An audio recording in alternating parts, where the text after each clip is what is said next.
existe un vínculo, ¿verdad? De intimidad, de noviazgo, de compañerismo, de lo que quieran, para poder determinar que existe ese vínculo. Entonces, si hay un tipo de lesión, al momento de que, por ejemplo, la agredan, entonces allí podemos ver nosotros que puede existir una violencia en contra de la mujer. Por favor, Adelso, y después pregunto a Marisol si está claro. Adelso, por favor. Buenas tardes, licenciado, con una consulta. No sé si ya lo explicó, pero tengo esta duda. Si la persona que ejerce el delito es una tercera persona que fue contratada por una, digamos, por el esposo, por el amigo, ¿aún se crea todavía ese vínculo? Depende la investigación, porque se recuerdan ustedes que dentro de los autores, recuerdan que vimos que hay autores materiales y autores intelectuales. Si usted dice, por ejemplo, que el esposo contrató a alguien o el ex esposo, ¿verdad? Porque por lo común puede ser entre parejas o exparejas. Contrata a alguien para causarle algún tipo de daño a la expareja o a la pareja de la persona, tenemos que tener en cuenta esa investigación, esos mensajes, algo tiene que existir, porque en materia penal no es como que a mí me dijeron que alguien lo hizo o alguien lo mandó a hacer. En materia penal tenemos que determinar esa verdad histórica a través de cualquier cosa, ¿verdad? Cualquier documento. Cuando nosotros hablamos documento, no significa un papel como tal, sino un documento puede ser una grabación, puede ser, digamos, una grabación de video, puede ser un mensaje de voz, puede existir cualquier medio probatorio para poder determinar la responsabilidad o no de una persona, ¿verdad? Ustedes cuando ejerzan se van a dar cuenta que hay cosas que uno en su mente solamente las piensa y a veces ni se imagina uno que va a aparecer dentro de un proceso penal. Pero eso va a depender de la habilidad que cada uno de ustedes tenga como conocedores del derecho. Entonces, eso es importante que ustedes lo sepan, ¿verdad? Entonces, pregunto a Marisol, no sé si está claro la duda que tenía.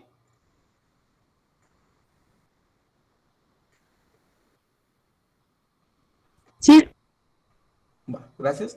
muchas gracias. William Orlando, Buenas noches, licenciado. buenas noches. Aquí leyendo también me surgió una duda, porque dice establecer una relación de pareja. ¿Eso aplicaría también en caso de parejas lesbianas?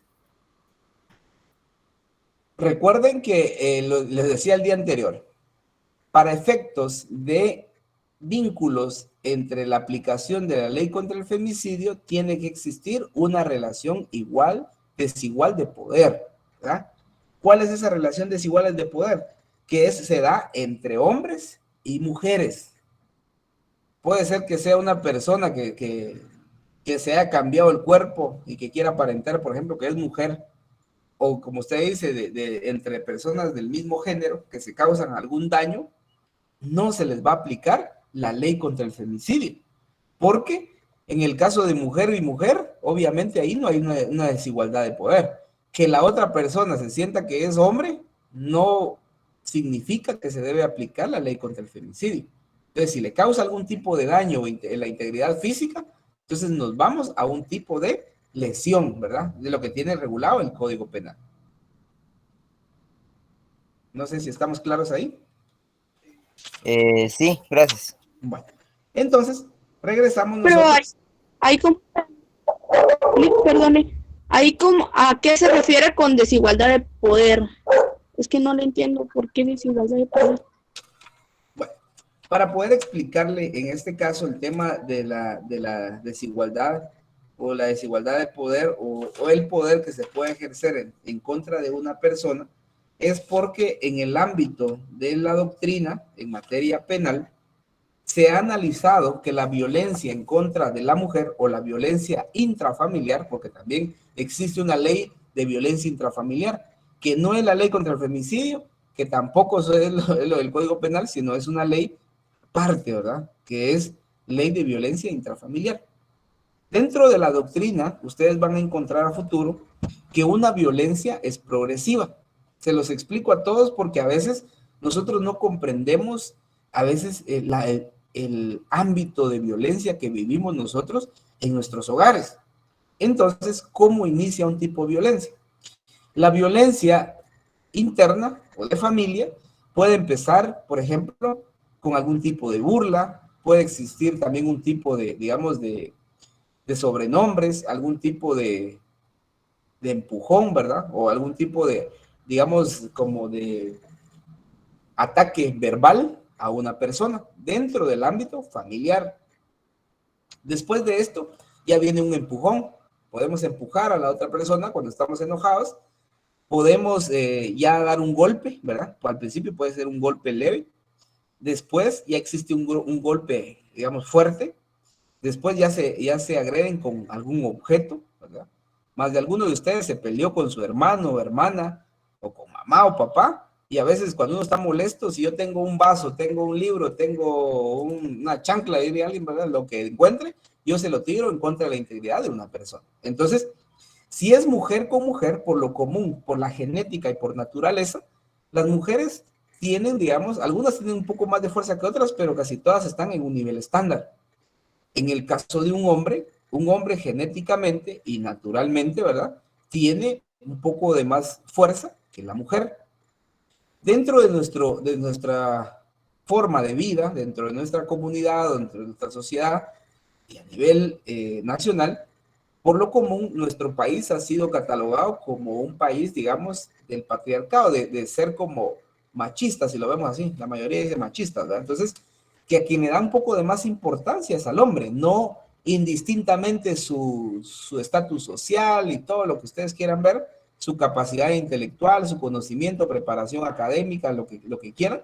Por lo común se ve que al final, dentro de una casa, e incluso si yo les preguntara a alguien que tiene un hogar o que vio que mamá y papá o todos ustedes vieron que a veces mamá o papá le dan como un poco de más atención a un hermano o digamos a un hombre, hijo hombre, que a una mujer. Entonces, ahí va existiendo un tipo de desigualdad, ¿verdad? Cuando hablamos nosotros, ese marco de relaciones desiguales de poder entre hombres y mujeres, porque científicamente se ha determinado que un hombre por lo común va a actuar primero con más fuerza. Segundo, por el instinto natural, vemos que el hombre a veces quiere tener el control dentro de un lugar donde esté, ¿verdad? Y de esa manera, entonces, la ley contra el femicidio, al momento de haber hecho el análisis, digamos, analizado e integrado la norma, aplica una desigualdad de relación de poder. En el artículo, vamos a la ley contra el femicidio para poder comprender esto que le estaba explicando. El artículo 3 de la ley contra el femicidio, en su inciso G, establece las relaciones de poder. Y lo que establece acá son manifestaciones de control o de dominio que conducen a la sumisión de la mujer y a la discriminación en su contra. ¿Cómo se da esto en la realidad? Y alguno de ustedes lo maneja, tanto hombres como mujeres. Muchas parejas que son novios, ¿verdad? A veces son novios o son amigos, pero ya más que amigos, diría alguien, ¿verdad? Entonces viene y por lo común empieza el control. Cuando nosotros hablamos de un control es, muchas mujeres dejan de estudiar cuando tienen pareja o cuando se casan, porque el hombre los condiciona, ¿no? Yo me voy a casar con vos o contigo, o como lo trate, y eso sí, primero que vas a hacer es dejar de estudiar. Ahí existe un tipo de control o dominio para que la mujer en su momento sea sumisa. Cuando nosotros hablamos que es sumisa, ustedes tendrán algún familiar, ya sea hombre o mujer, hermano, tía, prima, quien ustedes tengan de familia, que por lo común el esposo les hace cualquier cosa, o sea, les pega, los insulta, los echa de la casa y un montón de cosas. Entonces, ahí existe un tipo de sumisión y ustedes le dicen a esa mujer que denuncie al esposo, al conviviente, al tío, al hermano, al primo, al papá, y por lo común que va a decir, no, porque si yo lo denuncio, ya no me va a dar dinero, me va a echar de la casa. Entonces, eso es una desigualdad de poder, porque por lo común lo que se busca es el control o el dominio. Yo les digo porque a veces uno lleva casos en los cuales son personas profesionales. Por ejemplo, alguien de ustedes ya profesional como abogada, en su momento, hablemos de las mujeres ahorita porque estamos en la ley contra el femicidio, puede estar graduada, pero a veces tiene ese vínculo, tiene ese círculo vicioso de violencia dentro del hogar que no se dan cuenta. A veces dicen, no, pero es que si tal cosa hago tal cosa, mi esposo me va a hacer, o me va a reclamar, o me va a hacer esto. Hay personas que, por ejemplo, vienen y le revisan el teléfono celular a alguien más, a una mujer, digamos, ya sea la novia, la esposa, la amante o lo que quieran ver, le revisan, por ejemplo, el teléfono y las mantienen controladas por cualquier medio. Entonces, al final, lo que existe ahí o lo que ha existido entre la persona es un tipo de control o de dominio en contra de la mujer, que lo que hace es tenerla sumisa. Cuando ustedes hablan de alguien que es sumiso, es alguien que recibe instrucciones y no se revela en contra de nadie porque sabe que puede existir problemas, ¿verdad? De cualquier naturaleza. Y sobre todo, en las parejas actuales y en las parejas anteriores, muchas veces esto se daba de la sumisión de un hombre hacia una mujer, o sea, el hombre hace sumisa a la mujer porque tienen a veces también el control económico. ¿Qué significa esto? Que si solo el esposo trabaja, por lo común la esposa depende económicamente del esposo. Si el esposo les pega, las maltrata o les hace lo que él quiera, la mujer muchas veces no se anima, y en la actualidad hay muchos casos en el cual la mujer a veces no se anima a salir de ese vicio. Después, a veces ya hay parejas que lo que hacen es utilizar a los hijos para poder tener el control de la esposa o de la novia o de la conviviente, ¿verdad? Entonces, toda esa parte es la relación desigual de poder entre hombre y mujer. No sé si ahí estamos claros.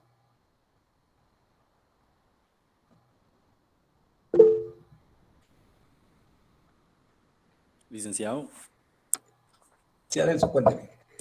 con una consulta, con lo relacionado que estaba usted comentando sobre eso que sucede a veces, que a veces muchas mujeres no quieren efectuar una denuncia o no quieren seguir con un proceso por miedo de que, pues, como usted comentaba, pues ya no se le dé un gasto económico o puedan tener alguna represalia con la persona.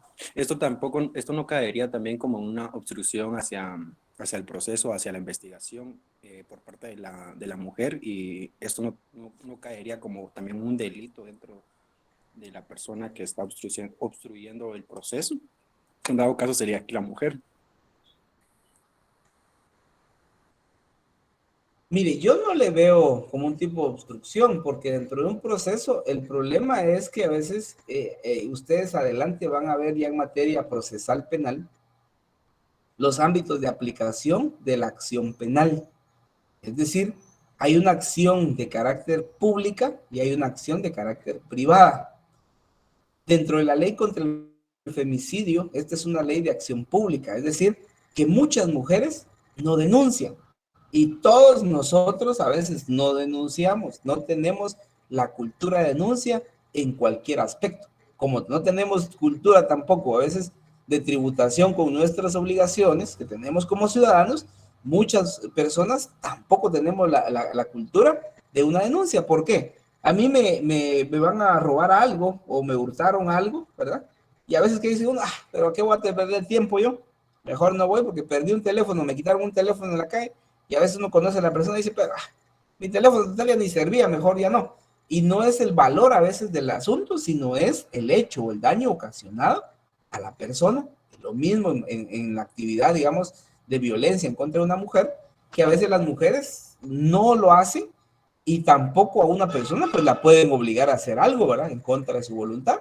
Si una mujer está sufriendo violencia, a veces es fácil determinar. Yo sé que ustedes, en donde han estado, al momento de hacer memoria, han encontrado a veces que mujeres, por ejemplo, que están llorando, y entonces les empiezan a preguntar y empiezan ellos, hay mujeres que lo que hacen en vez de contar la realidad, se cuentan una historia que no es creíble. Entonces uno ve que a una persona algo le está pasando y a veces no quieren hablar por temor a represalias. A veces, por ejemplo, se da mucho en el tema, por ejemplo, de padrastros, ¿verdad? De personas que viven con una mujer y que la mujer tiene hijas. A veces el padrastro, digamos, abusa sexualmente de una adolescente o de una mujer o de una niña, y también a veces la mamá no dice nada por temor a represalias en contra, o que él pueda tener represalias en contra de la mujer, digamos, o de la conviviente.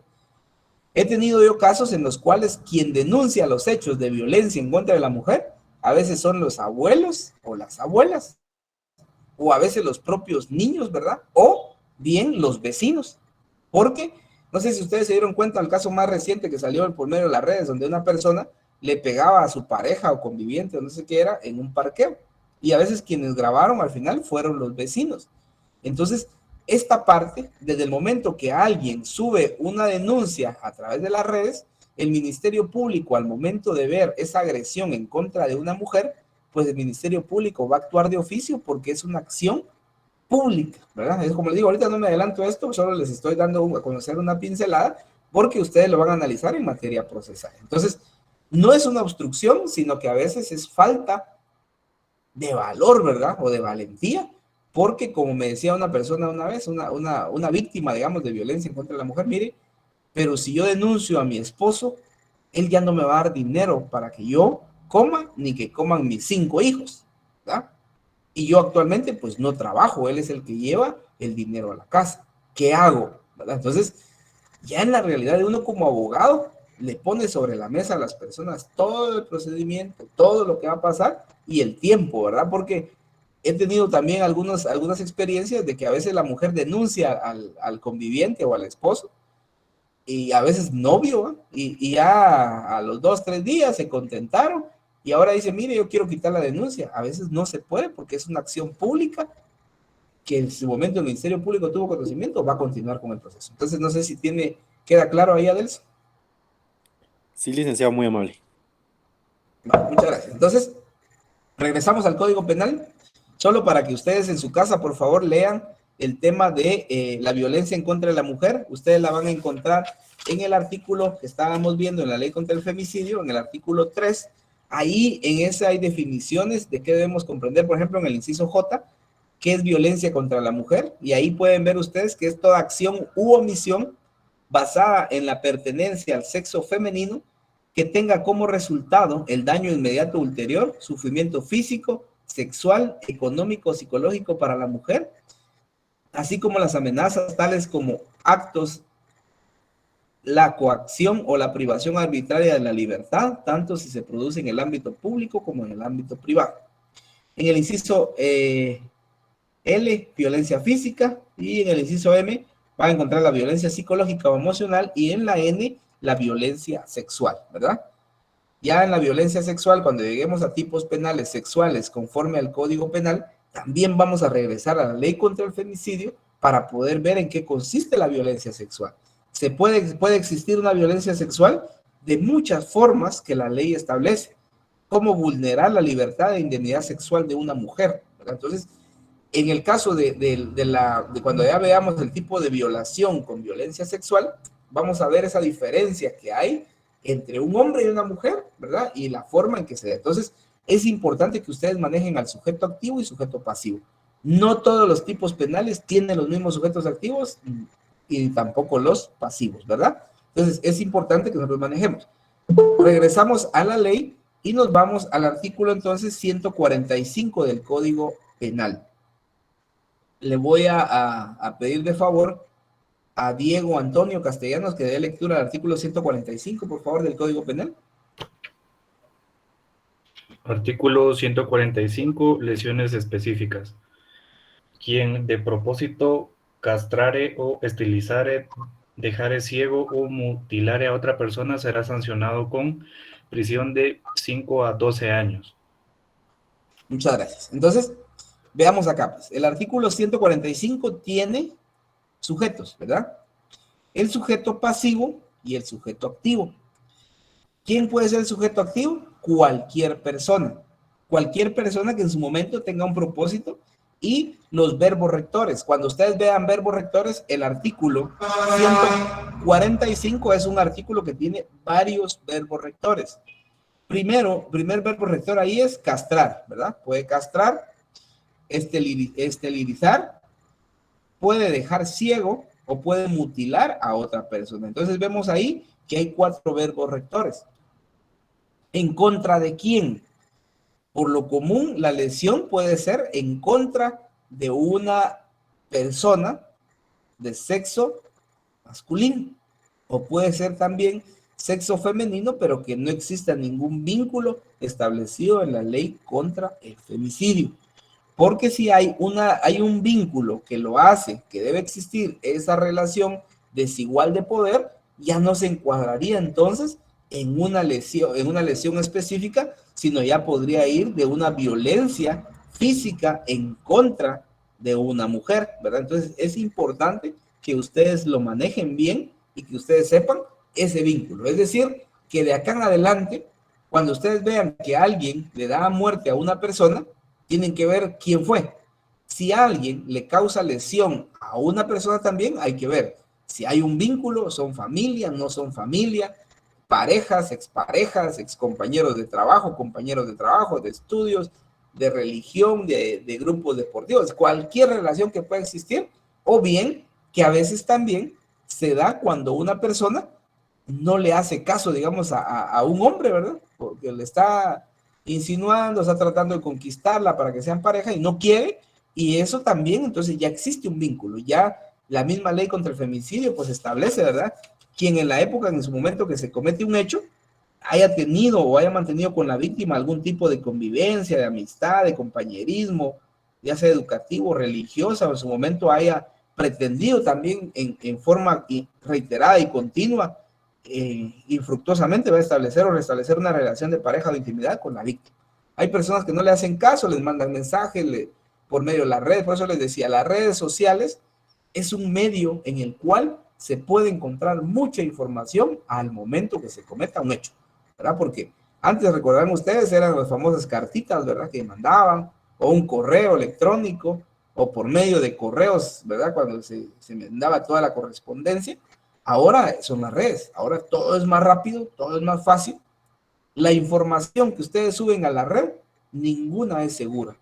Toda la información que ustedes suben a una red, toda la información puede ser extraída por parámetros y medios legales, utilizando los parámetros legales, las instituciones correspondientes, para no caer también en una ilegalidad, ¿verdad? Porque también los medios de prueba dentro de un proceso penal se pueden ver, en este caso, afectados. Ustedes también en materia procesal van a ver a futuro que hay algo que se le llama, ¿verdad? Digamos, como la fruta o el fruto del árbol envenenado. Es decir, ¿por qué? Porque dentro de una investigación tiene que haber una cadena de custodia donde los medios de prueba tampoco tienen que ser viciados o tienen que ser alterados. Si se obtuvo una prueba y no se tuvo digamos, la autorización judicial para realizarlo, no va a tener un valor probatorio, aunque diga, miren, ahí sí la persona tal es responsable o él es, pero interceptamos una llamada telefónica, los mensajes, ingresamos a todas sus redes sociales, porque ahí es donde yo les digo, la red social, toda la información, y yo siempre se los aconsejo a mis estudiantes, es que todo lo que ustedes suban a la red, que tengan el cuidado necesario para poder ver qué suben, qué no suben, ¿verdad? Porque ahorita estaba viendo yo que al parecer va a haber una nueva ley en la cual puede existir el ciberdelito, ¿verdad? Entonces ya van a haber delitos cibernéticos en la cual ya se tiene que establecer qué es lo que uno comparte. Yo les digo esto porque se da el caso a veces que, por ejemplo, en las redes ustedes han visto los famosos pack, ¿verdad? Y uno a veces viene y puede compartir la imagen de alguien, ¿verdad? De alguien que ustedes conozcan. Igual, si ustedes comparten esa información, pueden ser parte también o señalados como autores de un delito. Y a veces, ¿qué hace uno? Un famoso clic o compartir. Con un clic que uno le dé a un mouse, a un teclado, a un teléfono, ya su conducta puede estar enmarcada dentro de una norma penal por ilícita, ¿verdad? Y alguien va a decir, mire, pero es que yo solo la compartí, no tengo nada que ver ahí.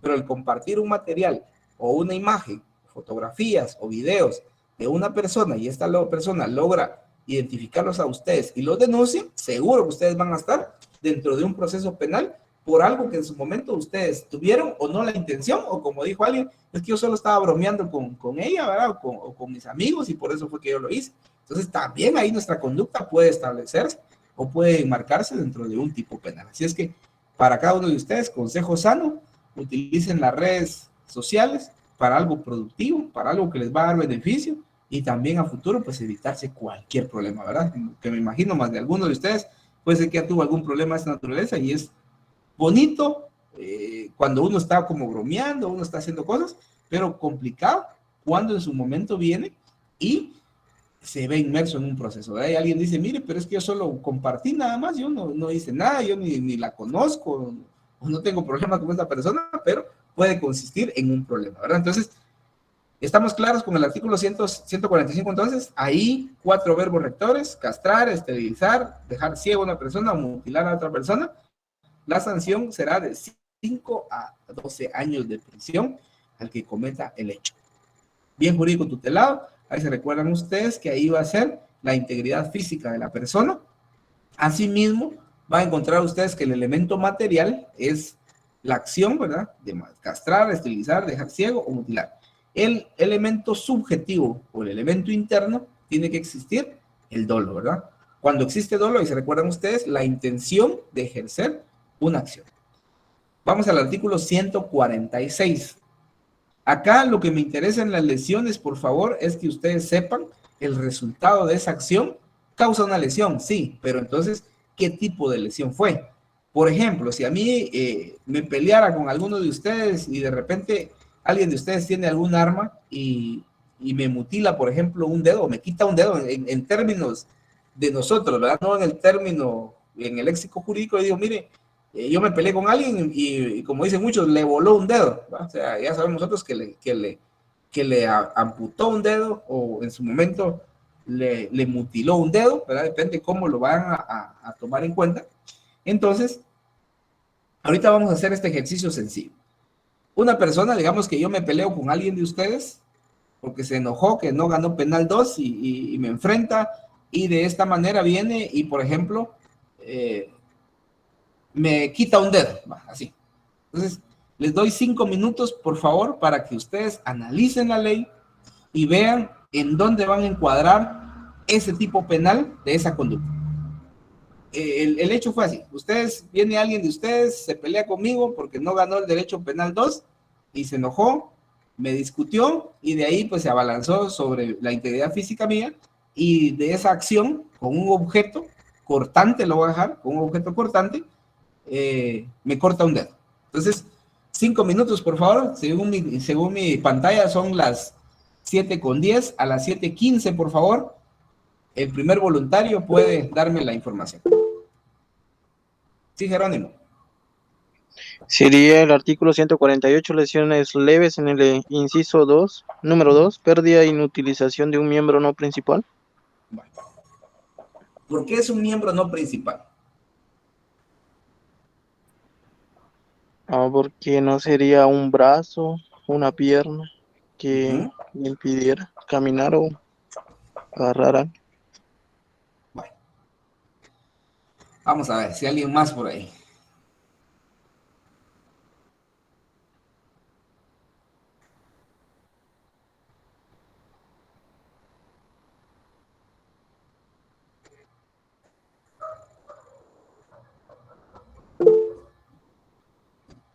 Sí, Marvin. Licenciado, yo quizá lo encuadraría en el artículo 145 en lesiones específicas, porque leí lesiones gravísimas, pero no encontré algo que se relacionara con pérdida de un dedo, porque no es ¿cómo es? Inhabilitación absoluta, por decirlo así. Entonces yo lo encuadro en las lesiones específicas. Licenciado. Sí, por favor. Yo lo encuadraría tal vez en el artículo 144, en el concepto comete delito de lesiones quien sin intención de matar causare a otro daño en el cuerpo o en la mente. Si bien es dicho, pues el compañero no tiene la intención de matarlo, sino que solamente hacerle un daño o tal vez pues sí que intimidarlo, en la cual pues al momento de hacerle el daño, pues le hizo un daño a un miembro del cuerpo, que en dado caso sería el dedo. Solo que en este caso le corrijo, ¿verdad? El artículo 144 no lo podemos aplicar a digamos en este caso al poder subsumir esa conducta en ese tipo penal, porque ese tipo no es un tipo penal como tal, sino es como una descripción o una definición de lo que debemos comprender nosotros como lesiones. Porque una conducta tiene que encuadrarse donde concurran los 5 elementos de la teoría general del delito, ¿verdad? Tienen que ser, ¿se recuerda usted los 5 elementos de la teoría general del delito, los elementos positivos?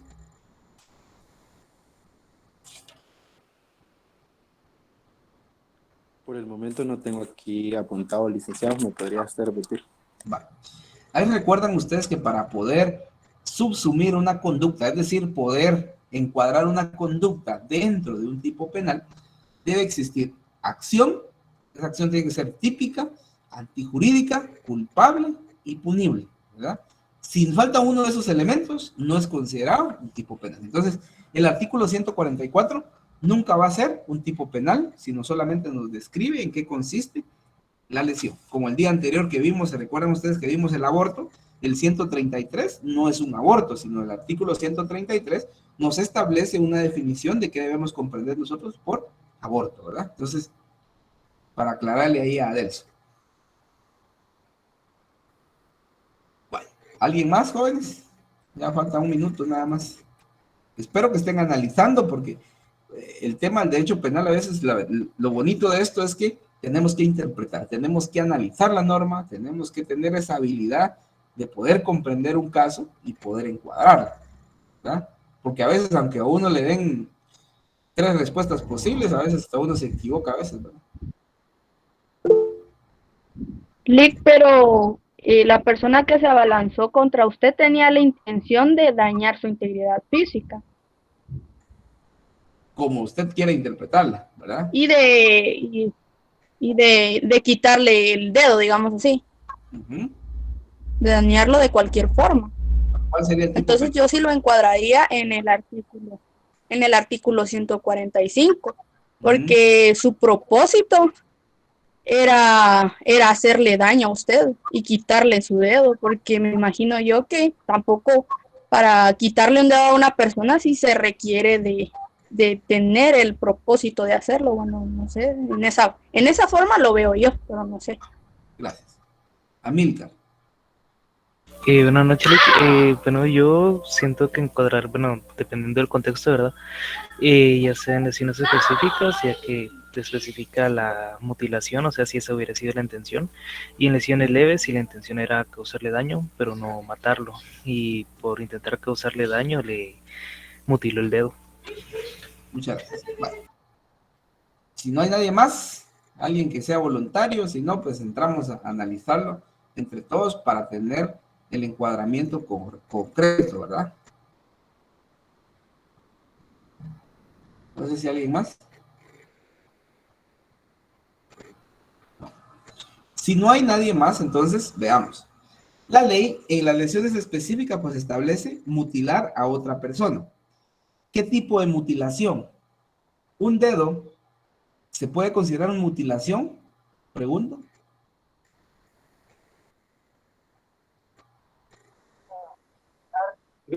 Yo pienso que sí, Lick. Sí. Sí. Va. Lick. Ahora, nos vamos al artículo 148, inciso segundo. Pérdida e inutilización de un miembro no principal. Pregunto, ¿el dedo es principal o no es principal? Depende cuál. No principal. No principal. Va. ¿Seguro para ustedes no es principal un dedo? Depende, licenciado. ¿Cuál sería, licenciado? ¿Depende de qué? Si es el pulgar, ya no puede sujetar, o sea, si es principal. ¿Ah?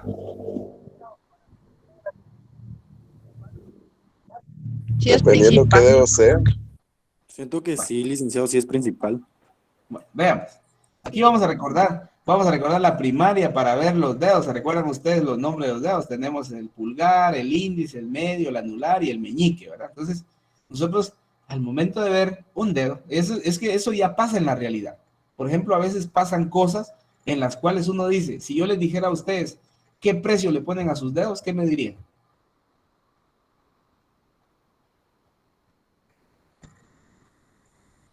Por El ejemplo, pulgar sería el más caro, licenciado. el más caro. ¿Cuánto le pondría de precio a su dedo pulgar?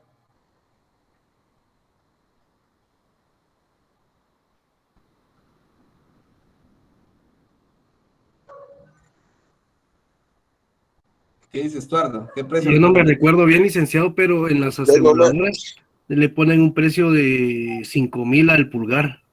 Ajá. no, creo que eran como 25,000 a 35,000 el pulgar, licenciado. Bueno, vamos a ver si compramos el dedo pulgar ahí de... A ver cuál es el más barato, si el de José o el de Estuardo. Entonces, veamos. En materia penal es importante porque ustedes a futuro se van a encontrar con estos hechos. Hay gente que viene y dice, mire, tuvo la intención de mutilarle, ¿verdad? Entonces, la mutilación del dedo lo podemos encuadrar dentro del artículo 145, ¿verdad? Otro puede venir a decir, mire, el dedo pues no era principal, ¿verdad? Era un miembro no principal. Pero yo les digo a todos, ¿qué parte de su cuerpo no es principal para ustedes? Todas son principales, licenciado. Ajá. Licenciado, creo que, como dice, Vale, creo que todas son principales porque, digamos, tal vez para alguien, tal vez un dedo no sea principal, pero digamos para alguien que habla, tal vez, pongámosle en el ejemplo, alguien que habla lenguaje de señas, algunos utilizan algunos dedos para hacer algunas cosas, tal vez para esta persona es principal, pero tal vez para alguien que no maneja este lenguaje de señas, tal vez no lo utiliza o no lo... O cree que no es principal, pero siento que tal vez sí es principal para otras personas. Gracias. ¿Alguien más? Veamos, nosotros como... Licenciado, tal vez en decir principal se refiere a algo indispensable o algo así, ¿no? Bueno, veamos. Nosotros como notarios no somos, digamos, profesionales en poder decir es principal, no es principal, sino que nosotros como abogados nos vamos a dirigir muchas veces con el dictamen médico forense que establezca un médico. El médico va a establecer si el miembro, en su momento, el miembro del cuerpo, hablemos del dedo, es principal o no es principal. Por lo común le van a decir que la pérdida del dedo es considerada, por ejemplo, un miembro principal, toda vez que la persona tal y tal, ¿verdad? Porque todos nosotros como humanos, ¿verdad? Los que tenemos nuestro cuerpo íntegro, digamos, ¿verdad? Que no nos falte alguna parte del cuerpo, podemos ver que al final, pues, todo miembro puede ser principal, ¿verdad? Todo miembro, porque a mí me dijera, mire, ¿está de acuerdo que me corten un dedo? Yo diría que no. ¿Está de acuerdo que le corte la nariz o que le corte la oreja o lo que sea?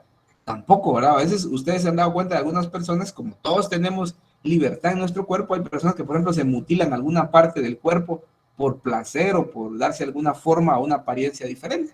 Libertad en su cuerpo, ¿verdad? Pero si otra persona se lo hace sin el consentimiento, pues entonces ya vendría algún tipo de sanción. Dependemos nosotros de un dictamen médico forense en el cual nos establezca, ¿verdad?, si el miembro perdido es principal o no es principal. Podemos encuadrar entonces, dependiendo un dictamen médico forense, si es una mutilación o en su momento se va a considerar como la pérdida e inutilización de un miembro no principal. Para mí, en la forma de encuadrarlo, podría irse por una mutilación. ¿Por qué? Porque le corta una parte del cuerpo, pero digo, ustedes son los que tienen que argumentar, ¿verdad? Yo no voy a decir, mire, a mi forma de interpretación de la norma, dependiendo las circunstancias en las cuales se dio, dependiendo también los dictámenes médicos forenses, nosotros vamos a determinar el encuadramiento de una conducta. ¿Y quién va a tener en su momento la versión? Puede ser que había más compañeros, había una cámara, había gente, porque siempre un hecho, yo les digo, en esta vida no hay delincuente perfecto. Todos dejan un rastro.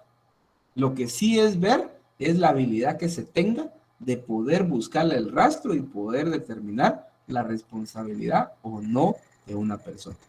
No existe ningún crimen perfecto, sino todos dejan una huella, pero que a veces las huellas desaparecen por arte de magia, por algunas circunstancias que se dan, dependiendo a las partes que uno tenga y dependiendo quién sea, ¿verdad? Si la persona maneja o no maneja poder, entonces va a depender de muchos aspectos en los cuales ustedes tienen que tener esa capacidad y esa habilidad de poder plantear un caso concreto, de poder argumentar, pero no solo por hablar, sino tener ya el conocimiento de cada uno para poder ver ese tema, ¿verdad? Entonces, José Luis, por favor. Licenciado, perdone, pero así como estaba viendo yo las sanciones, porque así en el 145 dice que es de 5 a 12 años en prisión, ¿verdad?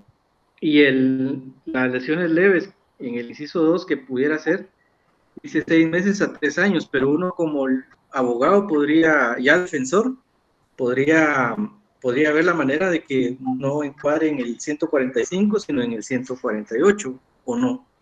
Por eso le digo, es que mire, pues, acá, si usted, por ejemplo, hagamos de caso acá, digamos, usted es el abogado defensor de la persona, ¿verdad? José Gabriel es el representante del Ministerio Público y Olga Marina Cojolón sería la juez, ¿verdad?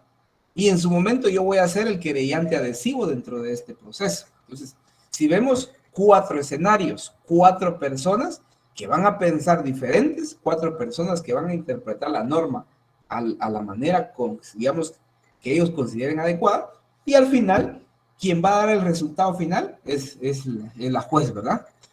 ¿Qué es lo que uno busca dentro de un proceso penal? Yo les voy a decir, en un proceso penal, no todos los casos ustedes los van a ganar, ni todos tampoco los van a perder, ni todos van a llegar a sentencia, sino algunos tienen una forma de buscar una forma alternativa de terminar un proceso, dependiendo también la actitud de la víctima y la actitud del sujeto activo, ¿verdad? Porque a veces las personas quieren llegar a un acuerdo. Por ejemplo, alguien me decía, mire, yo no le pongo valor a ninguna parte de mi cuerpo porque para mí todo es importante. Yo no le puedo dar valor, como les dije a ustedes, por ejemplo, perder un miembro del cuerpo, por ejemplo, como un dedo.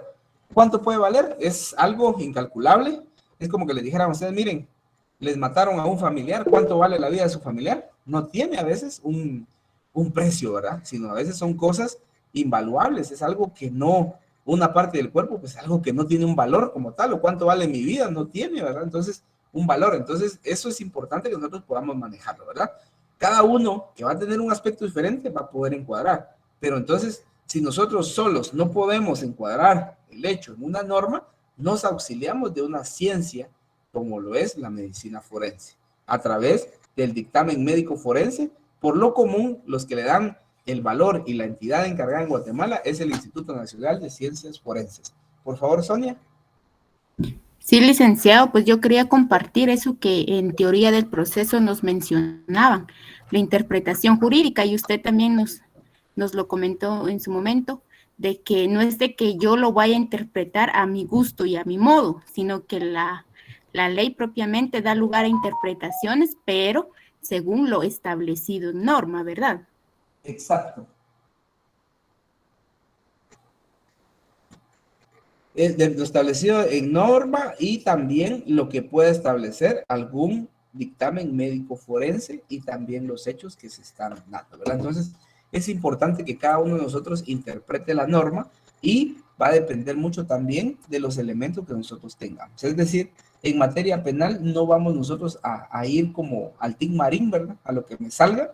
Y por eso es importante, yo siempre le manifiesto a mis estudiantes, el tema de poder tener una clase de forma directa es importante porque lo que uno aprende al final es la interpretación de la norma, la aplicación de la misma a un caso concreto.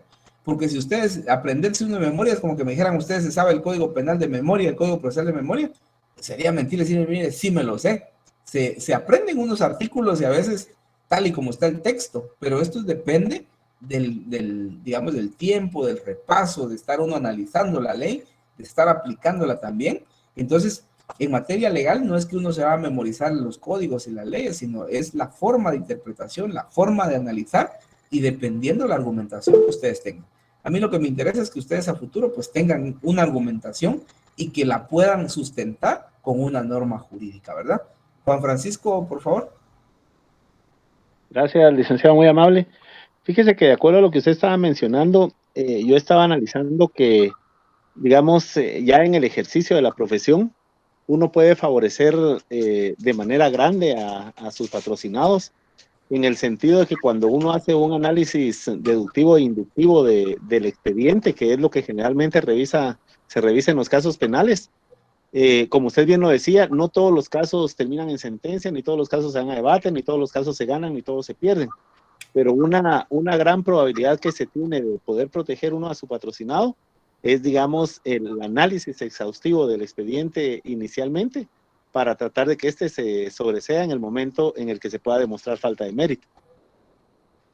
Sí, esto le digo, a veces una falta de mérito dentro de un proceso se puede establecer también dependiendo del acuerdo que se pueda dar. Porque, por ejemplo, si es una lesión, si por ejemplo fuera una lesión leve, ¿verdad? La pena es pequeña, se puede llegar a un acuerdo con la propia persona, dependiendo. Por eso le digo, miren, uno puede estar atento, ahí se recuerdan ustedes, a poder causar un daño, pero a veces el arrepentimiento de la persona, ¿verdad? Yo me arrepiento, digamos que el estudiante que me lesionó, venga y dice, mire, dice que sí, pero es que estaba molesto, pero ahora me disculpa y pues yo voy a arreglar de esta manera, voy a ir lo voy a llevar al médico, lo que sea así. Entonces vemos nosotros un arrepentimiento eficaz en la persona. Entonces, ¿qué puede llevar a esto? A una circunstancia también atenuante, la actitud de la persona dentro de un proceso. Entonces, como les digo, un proceso legal en materia penal, ustedes van a ver que a veces hay salidas que son tan viables y que sí se puede llegar a un acuerdo. No sé si me está levantando la mano otra vez Juan Francisco. No, licenciado, perdón, no la había bajado. Bueno, no tengan pena. Entonces, ahí podemos ver nosotros cómo se puede interpretar. Les encargo entonces que para el próximo día, yo creo que el calendario de exámenes está viendo, yo creo que ya vamos a tener exámenes dentro de 8 días, tenemos el primer parcial ya. Entonces, yo les encargo que para el próximo día, por favor, terminen de leer ustedes las lesiones leves, las lesiones correspondientes, tanto la leve, la grave, la gravísima, y vamos a tratar de abarcar para el próximo día hasta el artículo 172 del Código Penal respecto a los delitos, en este caso, el delito deportivo, la exposición de personas al peligro, delitos contra el honor, que sí vamos a ver esos delitos contra el honor, por favor, y llegamos al artículo 172, para que esa va a ser la parte, digamos, de lo que vamos a analizar dentro de lo que es el examen, que vamos a tener el examen parcial, y también no se les olvide, por favor, su ley contra el femicidio y otras formas de violencia contra la mujer, y también lean, por favor, los tipos penales que están regulados en la ley de armas y municiones. Por favor, a cada uno de ustedes que tenga buena noche.